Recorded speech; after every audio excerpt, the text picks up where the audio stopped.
Hello everyone, good morning. তোমরা সবাই কেমন আছো? শর্মিষ্ঠা সুলেখা ব্লগ চ্যানেলে তোমাদের সবাইকে জানাই অনেক স্বাগতম আর অনেক অনেক ভালোবাসা দিয়ে আজকের ভিডিওটা শুরু করলাম। হরে কৃষ্ণ, রাধে রাধে। সকালবেলায় ঘুম থেকে উঠে যদি একটু ঈশ্বরের নাম নেওয়া যায় তো দিনটা কিন্তু বেশ ভালোই কাটে। তো দেখো, সকালবেলায় উঠে একটু ফ্রেশ হয়ে তারপরে চলে এসেছি বাইরে। আর বাইরে এসে উঠোন ঝাড় দিতে লেগে গেছি, কারণ আজকে কিন্তু আমার কাজের মাসি আসবে না, ওই জন্য আমি কিন্তু উঠোনটা একটু ঝাড়ু দিয়ে নিলাম।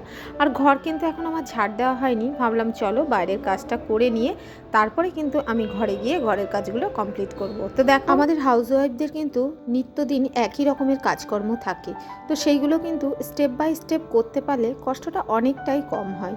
তো দেখো, আমি ফ্রেশ হয়ে চলে এসেছি ঘরে, এসে ঘরে ঝাড়ু দিয়ে নিলাম আর বিছানাটাও কিন্তু তুলে নিয়েছি। মাম্মাম যেহেতু ঘুম থেকে উঠে পড়েছে ওই জন্য কিন্তু আমি বিছানাটা তুলে তারপরে রান্নাঘরে গেলাম, না হলে রান্না শুরু করলে কিন্তু বিছানা তোলা অনেকটাই দেরি হয়ে যাবে। আর ঘরের বিছানা যদি পরিষ্কার না থাকে তো মনটা কিন্তু একদমই ভালো লাগে না। আর ঘরের মধ্যে দেখবে বিছানাটা যদি একদম টিপটপ থাকে তাহলে ঘরটা কিন্তু বেশ সুন্দর আর গোছালো লাগে। এদিকে দেখো, রান্নাঘরে চলে এসেছি আর তোমাদের দাদা ভাই গেছে বাজারে, তো বাজার থেকে কী নিয়ে আসে সেটা দেখবো। আর এদিকে কিন্তু ডালটাও বসিয়ে দেবো। আজকে বড়মশাইয়ের জন্যে ভাবছি অনেক রকমের রান্নাবান্না করব, এটা কিন্তু বেশ ভালোই লাগে। আর এদিকে দেখো, আমার ভাতটাও কিন্তু নেমে গেছে। আর এই ফ্যান ঝরানো কাজটা কিন্তু আমার ভীষণ কঠিন লাগে, জানো তো। গরম ফ্যান যদি হাতে পড়ে হাতটা কিন্তু পুড়ে যায়। এই কাজটা কিন্তু বিয়ের পর থেকেই করছি, তবুও কিন্তু আমি এখনও ঠিকঠাক পারি না, কারণ খুব ভয় লাগে, জানো তো। তো দেখো, তোমাদের দাদাভাই কিন্তু বাজার থেকে চলে এসছে আর মেয়ের বায়না যে তুমি কি এনেছো আমার জন্যে। তো দেখো, তোমাদের দাদাভাই দেখি চলো বাজার থেকে কি নিয়ে আসলো। এদিকে দেখো, শসা বেগুন এগুলোই দেখা যাচ্ছে, আর নিচে আছে মাছ মাংস, সেগুলোও কিন্তু আমি বের করে ধুয়ে পরিষ্কার করে রান্না করতে হবে। এদিকে দেখো, পটল ভাজা ভাজতে বসিয়ে দিয়েছি, এদিকে পটল ভাজাটা হচ্ছে আর আমি ওইদিকে কিন্তু মাছ মাংসটা ধুয়ে পরিষ্কার করে নেব।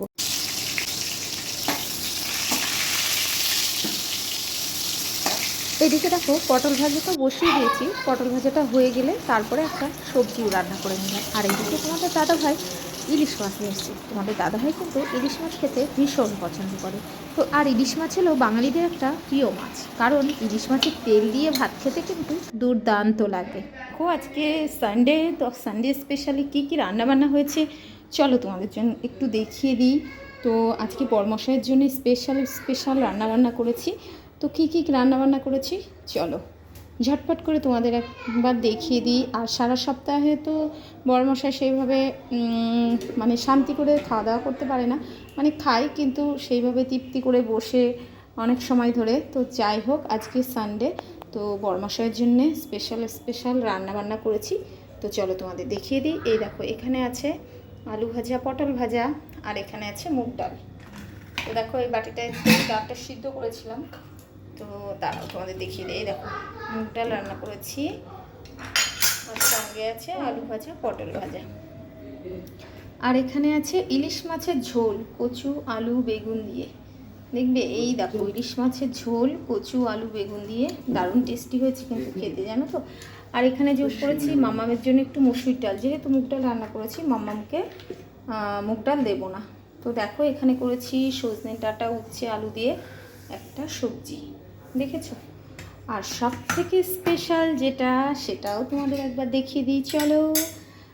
সানডে স্পেশাল বড়মশাইয়ের জন্যে মাটন কারি। দেখো, মাটনের লাল লাল ঝোল, দেখেছো কেমন হয়েছে দেখতে, তোমরা একটু কমেন্ট করে বলো। দেখো, স্পেশাল মাটন রান্না করেছি, এই দেখো মাটন কারি, দেখেছো। এই দেখো মাটন চর্বি। তো যাই হোক, এখনও ঢালা হয়নি, কড়াইতে থাক, যখন খেতে দেবো তখন ঢেলে নেব। আর আমার তো প্রেশার কুকারটা খারাপ হয়ে গেছে, ওই জন্য প্রেশার কুকার এখনও কেনা হয়নি, ওই জন্য কড়াই করেছি। তো যাই হোক, এই আজকে রান্নাবান্না হয়ে গেছে। তোমার খাওয়া? আচ্ছা দাঁড়াও, আর সঙ্গে আছে থামস আপ। হ্যাঁ দেবো, সব কিছু খেয়ে হজম করার জন্য বড়মশাই নিয়ে এসেছেন থামস আপ। আমি যেহেতু কষ্ট করে রান্না করেছি তো আমার জন্য এটা ঠিক আছে। তো চলো, মেনুগুলো কেমন লাগলো রবিবারের তোমরা প্লিজ কমেন্ট করে জানিও। তো চলো, তো দেখো বন্ধুরা, মেয়েকে আবার নাচ করাতে নিয়ে চলে এসেছি। আর মেয়ের আজকে নাচ ছিল, তো হয়ে গেছে ওদের নাচ কমপ্লিট। তো এখনই বাড়িতে চলে যাব, কারণ একটু বাজারে দরকার আছে। হ্যাঁ দেখবেন আবার খুলে টুলে দেন। হ্যাঁ আমি বললাম না চিমনির খুব বিশাল ক্ষতি হয়নি, দেখে তো বোঝা যাচ্ছে না। তো দেখো বাড়িতে চলে এসেছিলাম ঝটপট করে, কারণ চিমনি সারাতে এসেছিলো। তো তোমাদের তো ভিডিওতে শেয়ার করেছি যে আমার একটা দুর্ঘটনা ঘটে গেছিলো, প্রেশার কুকার বাস্ট করে চিমনি টিমনি সব খুলে পড়ে গেছিলো। তো চিমনির খুব বেশি ক্ষতি হয়নি। ওই দাদাভাই বাড়িতে ছিলেন না, উনি একটু বাইরে গেছিলেন, ওই জন্য চিমনিটা পড়েছিল, সারানো হয়নি। তো দেখো দাদাভাই এসে আমাদের চিমনিটা ঠিক করে দিল আর লাগিয়ে দিল। আর চিমনি না লাগালে কিন্তু ঘর খুব তাড়াতাড়ি কালো হয়ে যাবে। তো দেখো তারপরে আবার বেরিয়ে পড়েছি একটু ঘোরার জন্যে, ঘোরার উদ্দেশ্যে। আমার মাসিমণির সঙ্গে একটু বাইরে ঘুরতে যাচ্ছি, বেশি দূরে যাব না, কাছাকাছি। তো চলো তোমাদের সঙ্গে একটা জিনিস শেয়ার করব, আজকে শেয়ার করব যে কিভাবে তাঁতের কাপড় তৈরি হয়, সেটা আজকে তোমাদের সঙ্গে আমি একটু ভিডিওতে শেয়ার করব। কারণ আবার মাসিমণির বাড়িতে যাচ্ছি, ওই মাসিমণির বাড়িতে কিন্তু কাপড় তৈরি হয়। আর নারীরা শাড়ি পরলে যতটা ভালো লাগে অন্য পোশাক পরলে কিন্তু অতটা ভালো লাগে না। তো আজকে তোমাদের সঙ্গে শেয়ার করব কিভাবে তাঁতের শাড়ি তৈরি হয়। তো দেখো আমরা মাসিমণির বাড়িতে চলে এসেছি, চলো তোমাদের সঙ্গে শেয়ার করি। তো দেখো এখানে তাঁতের শাড়ি তৈরি হচ্ছে, এটা হলো পার্লুম মেশিন। তো এই দেখো মেশিনটা এখানে আছে, তো এইভাবেই কিন্তু শাড়িটা তৈরি হচ্ছে। এখানে দেখো সুতোটা এখানে দিয়ে দিয়েছে, তো সুতো দিয়েই মেশিনের মাধ্যমে কিন্তু শাড়িটা তৈরি হবে। তো বেশ ভালো লাগে জানো তো, দেখতে ভীষণ শব্দ হয়, কিন্তু শাড়িটা যখন তৈরি হয়ে যায় না খুব সুন্দর লাগে। আর এই দেখো এখানে এই দিকে আছে সুতো ঘুরিয়ে ঘুরিয়ে কিন্তু এই সুতোগুলো এখানে দিয়ে তারপরে কিন্তু শাড়িটা তৈরি হয়। তো চলো সেটাও তোমাদের সঙ্গে একবার শেয়ার করি। আর আমি কিন্তু এটা বিয়ের পর থেকেই দেখে আসছি, তো তোমাদের সঙ্গে আজকে একটু শেয়ার করলাম। এই দেখো দেখেছো, এটার মাধ্যমে সুতোটাকে ঘোরানো হয় আর এই সুতোটা দিয়েই কিন্তু কাপড় তৈরি হয় মেশিনের মাধ্যমে।